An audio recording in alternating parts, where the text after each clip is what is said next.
Muito bem, mais um Full Gas Podcast chegando para você, podcast de MotoGP, comentando hoje o Grande Prêmio de Portugal, última etapa da temporada de 2020, que teve vitória de Miguel Oliveira, um conto de fadas, um conto de fadas ou um massacre, né? O que você preferir aí, porque realmente é uma história bonita, um piloto português ganhando em Portugal, mas o Miguel Oliveira pisou, deitou e rolou em cima de todo mundo durante a corrida deste domingo. Meu nome é Gabriel Lima, tenho virtualmente ao meu lado, como sempre, Gabriel Carvalho. Gabo, como vai?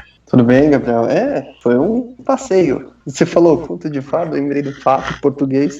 Mas enfim, vamos ao que interessa. Pois é, passeio dominical, como costumava dizer Galvão Bueno nas coisas de Fórmula 1. Foi o que aconteceu hoje em Portugal. Miguel Oliveira, vamos passar rapidamente aqui a classificação da prova. Miguel Oliveira venceu, Jack Miller segundo, Franco Morbidelli terceiro, Pol Espargaró quarto, Takaki Nakagami quinto, André Dovizioso sexto, depois Stefan Bradl, Alex Espargaró, Alex Marques e Johan Zarco terminando na 10ª posição, 11º Maverick Vinhares, 12º Valentino Rossi, 13º Cal Crutchlow, 14º Fábio Quartararo, 15º, olha só, a primeira Suzuki só em 15º, Alex Rins. Eles erraram na escolha dos pneus, a gente vai falar disso já já.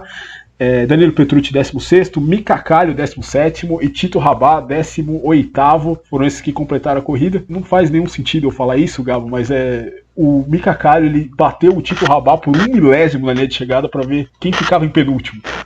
É impressionante o resultado aqui dos dois. O Mika Kallio 1 milésimo na frente do Tito Rabat. Enfim, o Tito Rabat que muito provavelmente vai embora, né?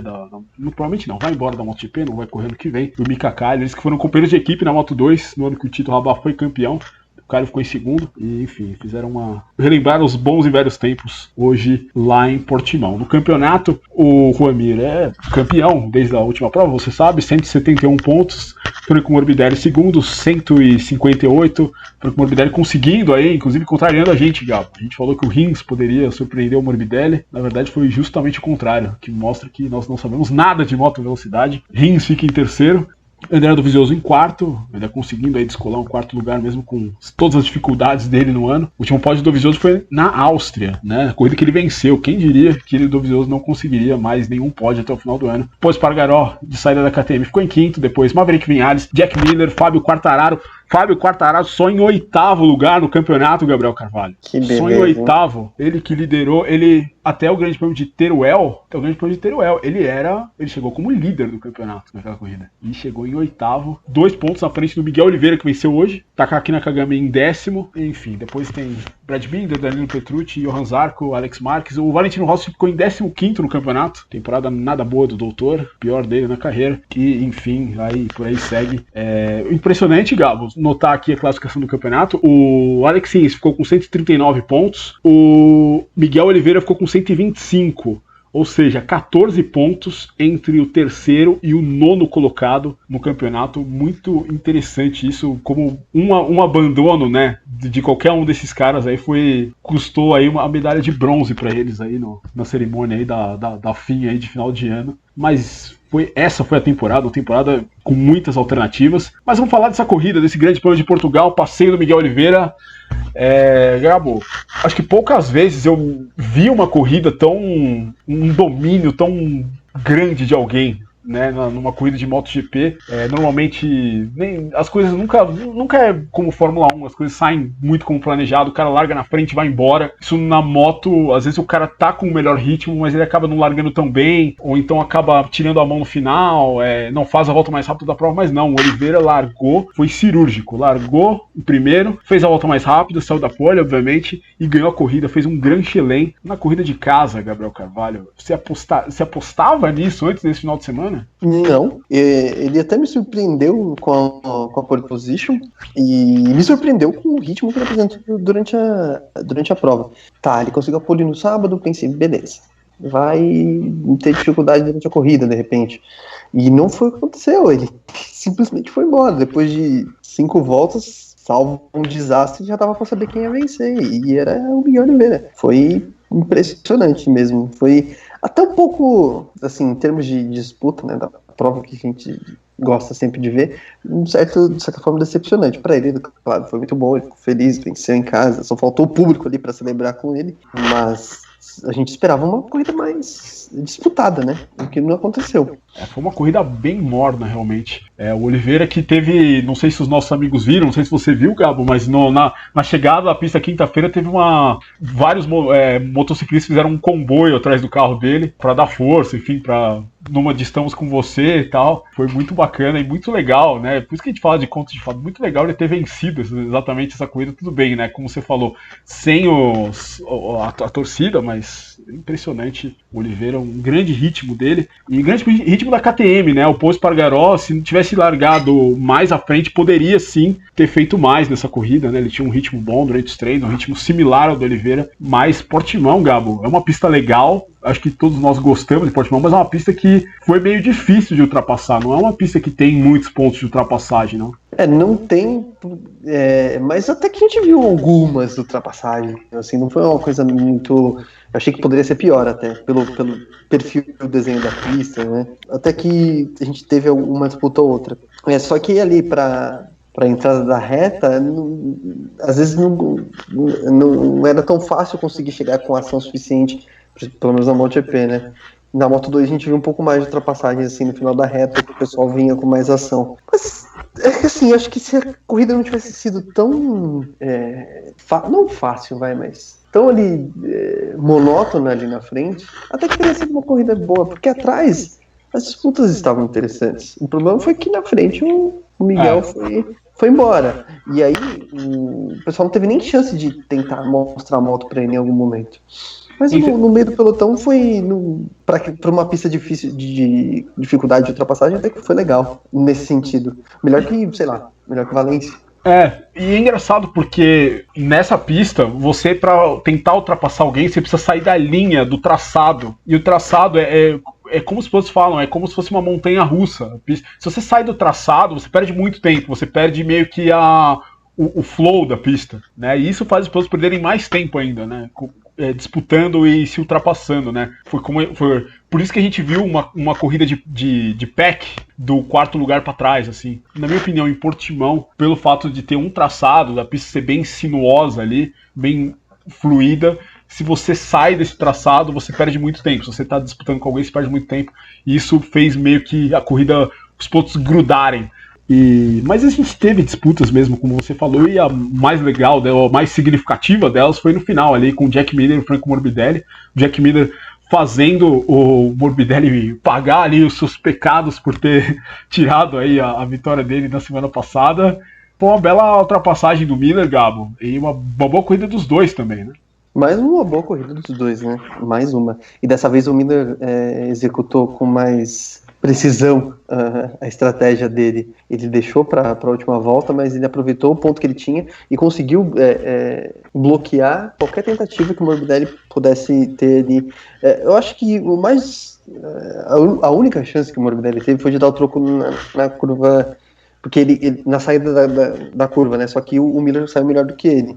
Depois daquilo, o Morbidelli não conseguiria, porque não teria... Ducati, né? Não tem como passar do Ducati. Não conseguiria superar uma Ducati na linha de chegada. Teria que ter muito mais velocidade de curva, mas ali não teria espaço. É só fazer um esclarecimento que não sei se todo mundo sabe, mas a gente está aqui para esclarecer, claro. Fado, que eu falei do fado português é um ritmo tradicional de Portugal, tá? Só isso. Senão as pessoas podem ficar perdidas. Voltando para a disputa, foi a principal disputa da prova, né? Miller e Morbidelli. E dessa vez o Miller levou a melhor. O Morbidelli não ficou muito feliz, né? Ele falou, feliz pelo vice-campeonato, mas não fiquei feliz de ter perdido o segundo lugar pro Jack Miller. Coisa do piloto, né? Ele tá na disputa, ele quer. A disputa era, no caso, pelo segundo lugar, ele queria o segundo lugar, porque o primeiro não dava mais. Mas foi um bom final de temporada dos dois, né? Inclusive. O Jack Miller terminando a temporada com 2 segundos lugares aí, e o Morbidelli com uma vitória em um 3º lugar. Tá bom, né? Tá ótimo. Você falou do Franco Morbidelli ter terminado como vice-campeão, feliz pelo vice-campeonato, tem que ficar muito feliz pelo vice-campeonato. O Morbidelli era a 4ª força, vamos colocar assim, da Yamaha no começo da temporada, e de repente foi lá, né, assim como o Corinthians, né, quando era tida como a 4ª força daquele campeonato paulista, famigerado, naquele ano lá, o Morbidelli chegou na frente de todas as outras Yamahas, 2020, né, Quartararo começou vencendo as 2 primeiras, teve o Viñales em segundo nas 2 primeiras, o Rossi fazendo um pódio 100% Yamaha na segunda corrida do ano, e quem roubou a festa de todos eles foi o Morbidelli, chegou vice-campeonato. Um ano de uma afirmação surpreendente do Morbidelli, inclusive, né, Gabo? Acho que ninguém podia esperar o Morbidelli sendo tão efetivo, ganhando 3 corridas, 2 poles, 5 pódios. Acho que nem nos melhores sonhos, eu acho, o mais otimista dos sonhos do Franco Morbidelli, ele terminava a temporada assim. Porque você pensa, tem uma moto teoricamente, né, defasada em relação às outras Yamaha. Ele chegou, né, na temporada passada como o principal nome da Petronas, e o Quartararo foi muito melhor que ele. E para esse ano, o Quartararo então acabou ganhando um status, né? E o contrato com a Yamaha para a próxima temporada. E o Morbidelli tava ali, né? Tipo, tô aqui porque tô aqui. Eu tinha um contrato e me deram uma moto agora teoricamente pior. E no final das contas, ele foi o melhor piloto da Yamaha. O que levantou até questionamentos, né? O próprio Quartararo se questionando sobre que moto ele vai usar na próxima temporada, enfim. O fato é que o Morbidelli foi consistente, como você disse. O piloto que mais foi ao pódio com a Yamaha, né? E terminou como vice-campeão. Quer dizer, não tem o que falar, a temporada é retocável. Pelo equipamento que tinha e pelo status que tinha, ele fez uma baita temporada. Um abandono a menos ali, de repente, dava pra brigar um pouco mais aí. Né? Claramente a corrida da Andaluzia, da Áustria também, mas Andaluzia, porque da Áustria o Morbidelli ele acabou correndo balhado na segunda também, né? Também a segunda que ele foi inclusive 15º, né? 15º na segunda corrida. Ele poderia ter feito muito mais nas duas, né? Somado mais pontos e realmente poderia aí ter terminado mais à frente e terminar mais à frente. Porque o abandono lá, o da Andaluzia, é uma coisa que pode acontecer. Que a circunstância é outra, né? Hoje a gente sabe que não foi bem um abandono normal aquele lá. Né? Não, mas assim, uma falha na moto, alguma coisa nesse sentido, pode acontecer. O lance da Áustria foi uma coisa que ele não teve culpa, sabe? E que ele teve que carregar isso para a corrida seguinte. O susto, né? Porque foi um baita de um susto. Ele ainda estava, né? Chegou, a pancada existe, né? E uma corrida na semana seguinte, na mesma pista, não conseguiu render. Então foram 2 corridas aí que você pensa, porque o 15º é um ponto. Um ponto pode fazer diferença, claro, no final, mas ele poderia ter mais pontos do que isso e com certeza teria pontuado na Áustria. Então são coisas do campeonato, né? O campeonato é isso, né? Também a gente achava no começo do ano o Mark Marques, né, tava lá, né, na primeira corrida e aí aconteceu. Mas em linhas gerais foi um baita campeonato do Morbidelli, um campeonato de afirmação, sim. E eu acho que a Yamaha tem que olhar com um pouco mais de carinho para ele na próxima temporada. Certamente, mas a Yamaha está presa com Maverick Viñales e Fábio Quartararo, que são 2 pilotos inexplicáveis, assim, né?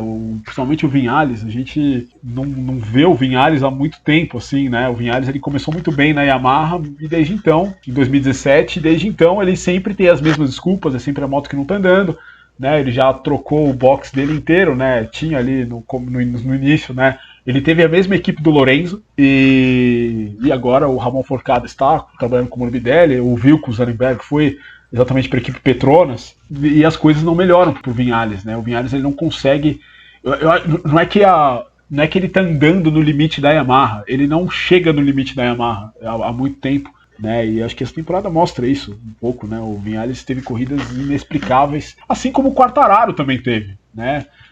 Como você explica essa temporada do Viñales e do Quartararo? Porque você acha que o Quartararo, rapidamente, uma avaliação desses dois, assim, da Yamaha, porque foi uma temporada muito esquisita de ambos. O Quartararo terminou em 8º no campeonato, foi durante muito tempo o líder. O que você acha? O que tem que acontecer, na sua opinião? Seu veredito disso tudo? Olha, é muito difícil dizer, porque assim, o Viñales, ele teve mais uma temporada daquelas que a gente tem visto isso do Viñales, né?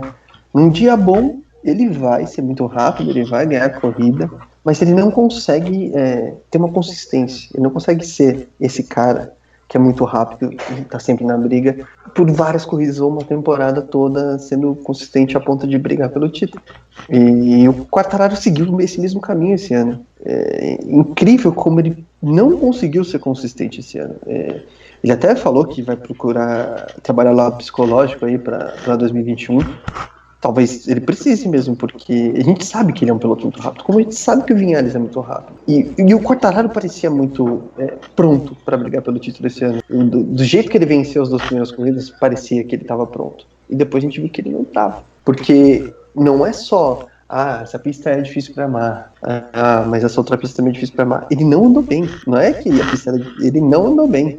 Ele chegou a ser o pior piloto Hoje ele foi a pior Yamaha, por exemplo. Hoje, né, estamos gravando no dia da corrida. Ele foi o pior Yamaha? Então, assim, é só a moto? Não, alguma coisa está acontecendo. Agora precisa saber se é cabeça, se é pilotagem, se é... Não sei. O Viñales até falou, né, que se ele pudesse, ele teria a moto de 2016, que foi a moto que ele mais gostou da Yamaha. Porque quando ele pegou naquele teste de pós-temporada, ele pegou ainda a M1 de 2016, que era a moto ainda da última vitória do Lorenzo. Yamaha. Então... Sei lá, não sei o que acontece. Talvez até a Yamaha já esteja pensando, putz, será que a gente tem a dupla certa? Porque é de questionar, né? Eles estão acorrentados agora é de se questionar, mas é um momento aí de muito... complicado, porque eles estão acorrentados aí para os próximos 2 anos com o Viñales e com o Quartararo. O Quartararo, aquilo que a gente falou na nossa edição passada, né? Ele caiu na primeira volta no GP da Europa, primeiro de Valência, depois no GP de Valência, errou também na primeira volta. Isso não é moto, né? Isso é o piloto desesperado ali, se classificou mal nas 2 corridas. Enfim, Fábio Quartararo aí precisa ainda... É um grande piloto, tem talento, mas ainda tem aí que se ajustar, assim como o Maverick Viñales. Outros destaques da corrida aqui, Gabo. Pô, Espargaró terminando sua carreira na KTM na 4ª posição. Boa temporada do Paul, 5 pódios. Andou muito bem. O André Dovizioso terminando sua carreira também com 4º lugar no campeonato, 6º lugar na corrida. Andou bem, andou Dovizioso hoje, conseguiu se recuperar bastante, né? Chegou a andar ali na 5ª posição, depois largar de 12º. Uma curiosidade do Dovizioso, Gabo, é a última corrida dele pela Ducati. O ano que vem, teoricamente, é um ano sabático do Dovizioso. Enfim, existem muitos rumores sobre o Dovizioso, o que ele vai fazer no ano que vem. Falam de motocross, falam que ele está tentando uma vaga na Repsol Honda, porque não se sabe muito bem quando o Marques vai voltar. Mas o fato, Gabo, é que o Dovizioso, desde que ele estreou como piloto full-time no Mundial, Japão 2002, o Dovizioso ele não perde nenhuma corrida, ele nunca perdeu uma corrida por contusão na vida.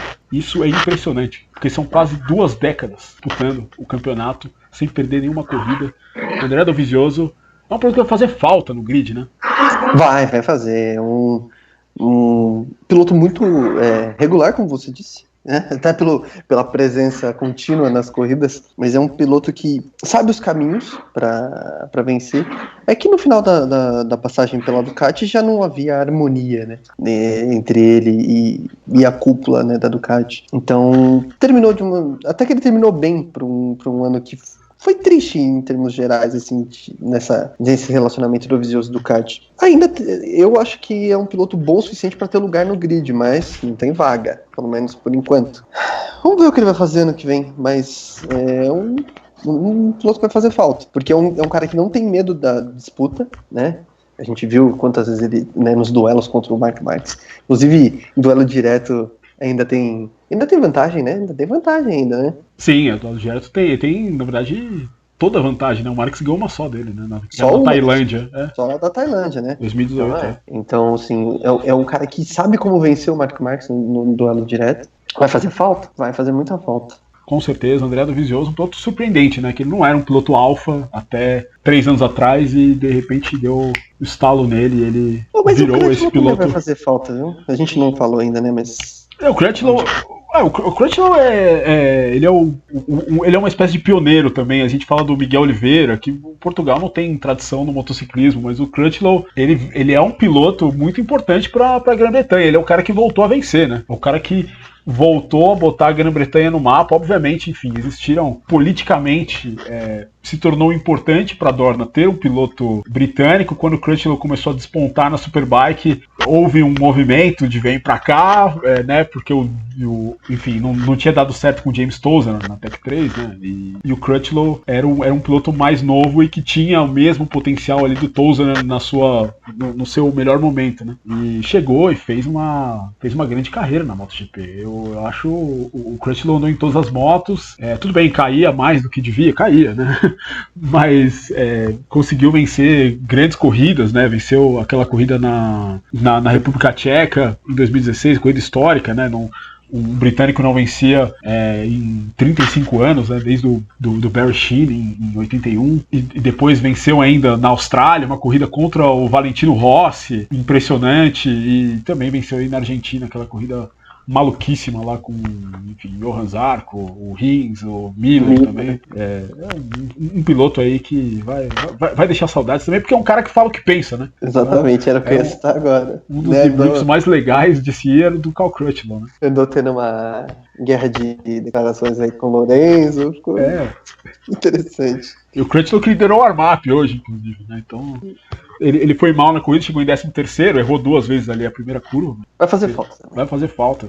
Outra coisa, quer dizer, vamos falar primeiro, antes da gente falar do Valentino Rossi, vamos falar da Suzuki, porque a Suzuki hoje teve um dia completamente off, né? O Juan Mir largou de 20º, tentou ali se recuperar no começo da prova, bateu no Pecco Bagnaia, deslocou o ombro do Bagnaia, né? O Bagnaia apareceu depois uma foto com a Tipoia, não se sabe ao certo o que aconteceu quando a gente está gravando esse episódio, mas o Bagnaia realmente se machucou, abandonou a corrida por causa disso. Depois disso, o Mir, ele fez uma grande recuperação, ele chegou a ser 12º na segunda volta, até bater no Zarco e voltar tudo para trás, e depois aquele toque com o Pecco Bagnaia desligou o controle de tração dele, desligou parte dos controles eletrônicos que tinha na moto, e ele estava com o pneu traseiro assimétrico, que foi uma grande dor de cabeça para quem escolheu ele, né? O Zarco, o Petrucci e as 2 Suzukis, né? E o Mir preferiu aí estacionar a moto por questão de segurança, porque estava sem controle de tração e tal, começou a ficar perigoso, ele resolveu não terminar a corrida, e o Alex Rins estava lutando nessa disputa aí do 4º lugar,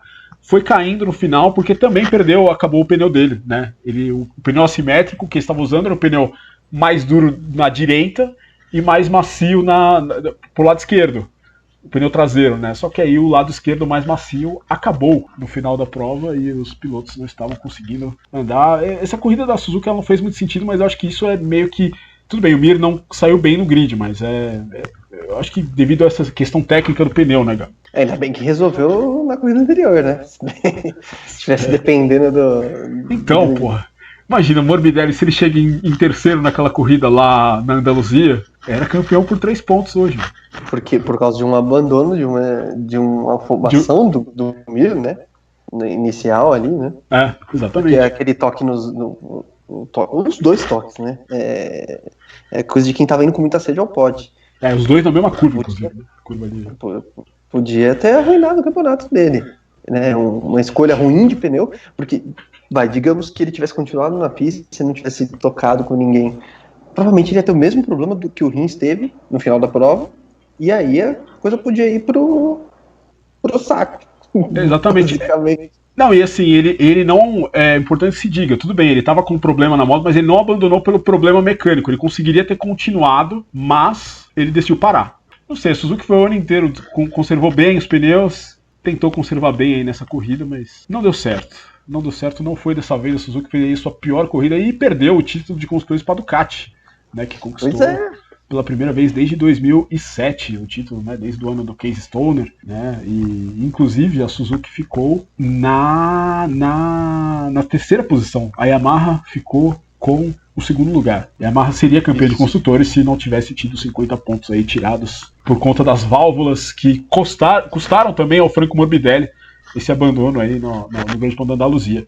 Mas enfim, para terminar, MotoGP, Gabo, Valentino Rossi, última corrida na Yamaha, começou tudo em 2004, naquela corrida que ele roubou do Max Biaggi na África do Sul, depois teve um hiato de 2 anos que ele foi para o Ducati, voltou, e aí acaba uma era na MotoGP, 15 anos, podemos dizer, de Valentino Rossi na equipe de fábrica da Yamaha, e também a última corrida dos mecânicos dele, né? Além do Matteo Flamini, né? Que é o cara de dados, né? Que vai junto com ele para Petronas.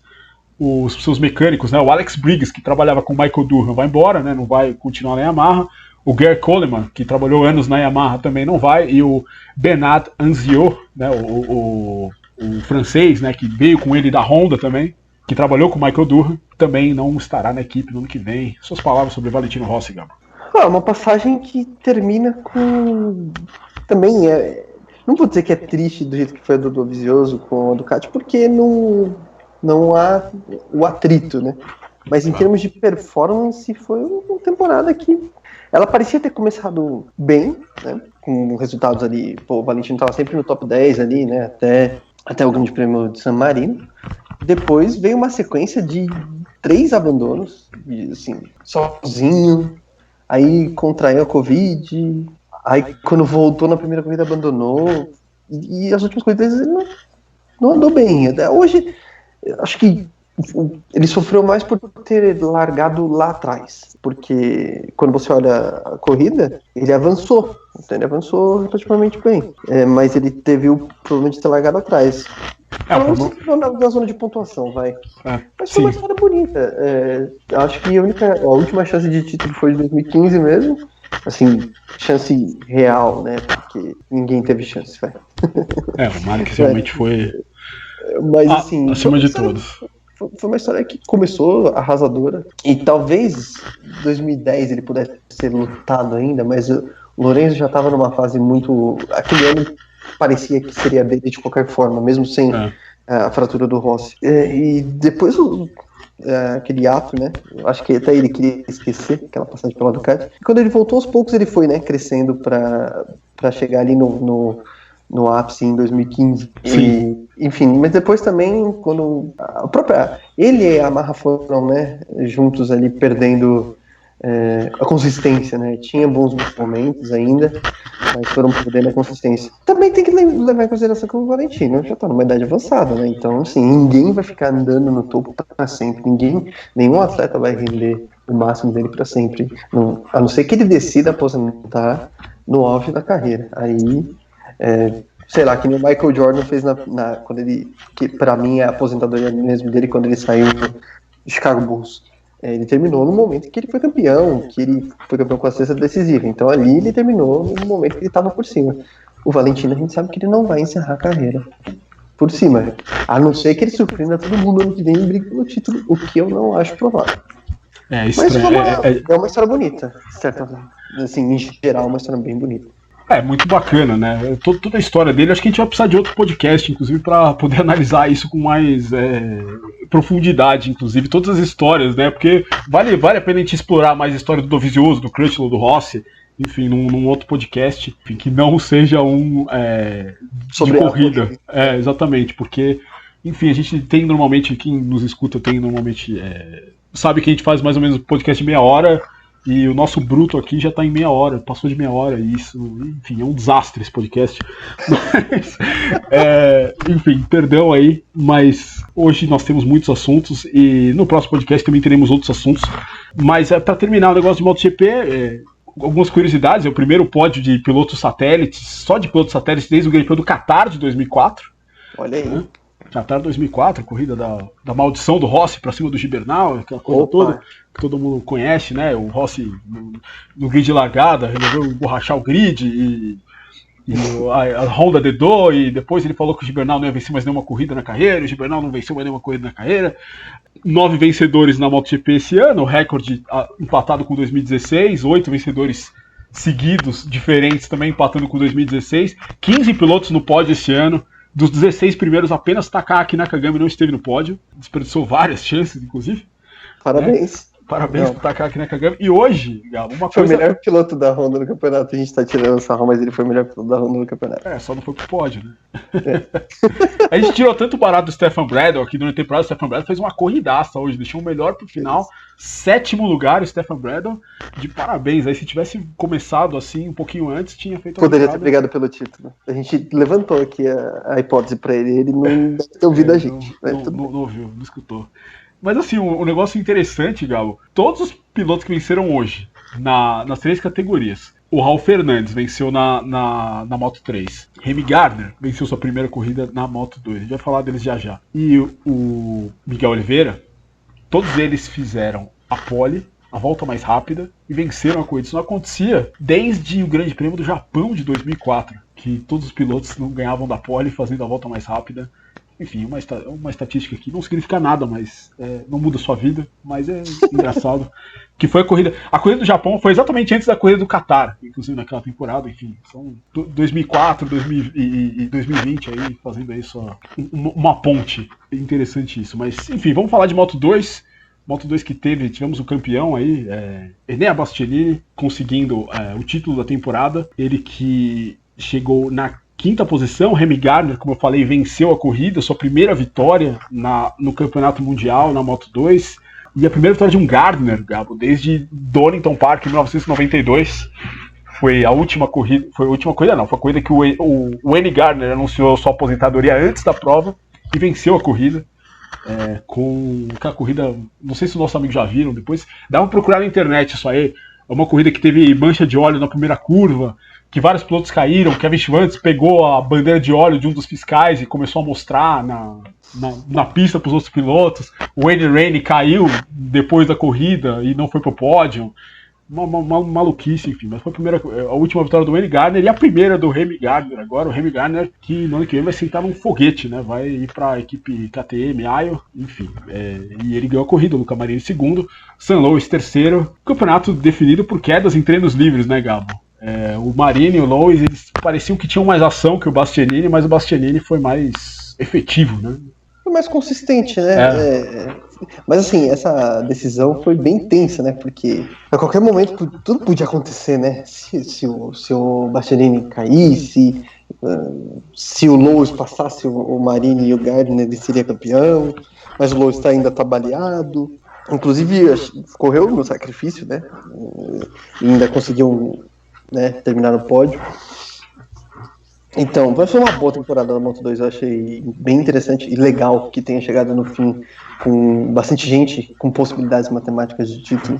Eu acho que tá vindo uma turma muito boa na Moto 2. Futuro aí da classe principal tá garantido. Bem encaminhado realmente, né? O Bastianini e o Marini, que vão ser companheiros de equipe no ano que vem na A20, o Sponsorama Racing, como eles falam, nunca vou me acostumar com isso. E o San Luis terceiro, o Marco Bezek ainda tinha chances matemáticas de título, ficou com o quarto lugar. Jorge Martin, que teve o problema da Covid, né? Ficou fora de 2 corridas, ficou na quinta posição, com o Remy Gardner em sexto no campeonato. A Moto 2. Moto 3, campeonato Albert Arena sendo campeão, 4 pontos à frente de Tony Arbolino, 174 versus 170. O Ayoguri empatou com o Tony Arbolino, mas por não ter vencido corrida nenhuma na temporada, ficou em terceiro. E o Raul Fernandes, que venceu a corrida, ficou na quarta posição no campeonato. A corrida teve o Raul Fernandes em primeiro, Denis Foggia em segundo. Impressionante o Denis Foggia, ele fez 2 long lap penalties e ainda chegou em segundo, 5 segundos atrás do Raul Fernandes. E o Jeremy Alcoba, aí, que foi para o seu primeiro pódio no Mundial, na terceira posição. E Gabo, o Arenas, por muito pouco ali, no final da corrida, começou ali um desespero. Né? O Arenas começou muito bem a temporada, vamos dizer, né? Mas no final do ano começou um desespero, ele começou a fazer um monte de bobagem, e essa corrida foi um reflexo um pouquinho disso. Ele, por muito pouco, não acertou ali o Denis Ondiu na última volta e caiu. E é interessante, Gal, se ele caísse, ele fez 4 pontos. Se ele caísse, o campeonato terminar num triplo empate. Os 3 com 170, mas o Arenas ainda seria campeão por ter 3 vitórias. Mas quase jogou o título no lixo. A reta final dele não foi muito boa, não. Eu diria que ele foi campeão. Diria não, né? Ele foi campeão pelo que ele construiu no começo da temporada. Porque de uns tempos pra cá ele não vinha repetindo, né? O bom rendimento parecia um pouco afobado, como você disse, tomando umas decisões bem esquisitas, como a de voltar para a pista e atrapalhar os pilotos, né, na disputa lá em Valência. Foi uma coisa meio que está acontecendo aqui, né? Mas foi o campeão. Também acho que até pela falta de consistência, ou de, por exemplo, o Ayogura não venceu nenhuma corrida, né? Foi o terceiro no campeonato e não venceu nenhuma corrida. Então faltou ali sabe, o Arbolino terminou em segundo. Um cara que assim, ele não teve a mesma regularidade, mas ele andou bem em várias situações. Então acho que faltou alguém que estivesse ali, mais ali, junto com o Arenas no começo do ano. O McPhee parecia que ia brigar, aí de repente uma bobeira aqui, um problema ali, acabou ficando para trás. O Arbolino, melhor dizendo, ele não começou muito bem o ano, mas ele veio crescendo nesse final. E aí não tem jeito, né? Foi um campeonato decidido pela Covid, né? Se o Arbolino ficou fora do GP de Aragon, se ele participa daquela corrida, ele precisava fazer um 11º lugar para ser campeão. E provavelmente ele teria essa condição. Sim. São coisas, né? É aquilo que a gente estava falando da MotoGP, né? São detalhes aí que definem, mas fez uma reta final de temporada muito boa. Exatamente. Conseguiu ser o vice-campeão. Um vice-campeonato aí com um sabor meio amargo, mas, enfim, mostrou aí do que é capaz o Tony Arbolino. Ficamos por aqui, eu acho, né? Acho que já tá bom, já 40 minutos de bruto, não sei quanto é que tá no programa mais editado aí. Muito obrigado se você ouviu até aqui. Desculpe pelo programa longo dessa vez. Hoje a gente teve muitos assuntos aí para lidar e nem lidamos de todos os assuntos direito que a gente tem. Provavelmente na próxima semana a gente volta com aí um balanço da temporada de MotoGP, de Moto2, de Moto3, aí sem se preocupar em comentar a corrida, que foi, enfim, esse GP de Portugal, a última corrida dessa temporada. Se você ouviu até aqui, muito obrigado. A gente está no Apple Podcast, no Apple Podcast, no Spotify e também no YouTube. Gabriel Carvalho, muito obrigado aí pela sua presença. Muito bom fazer esse podcast com você durante esse ano. Eu que agradeço, a gente está aí, a gente vai continuar. E logo mais a gente volta com mais podcast, com mais assuntos. A gente tem muita coisa para falar. Muita coisa. E, enfim, muito obrigado mais uma vez por você vir até aqui. E é isso aí, a gente se vê na próxima semana. Um abraço.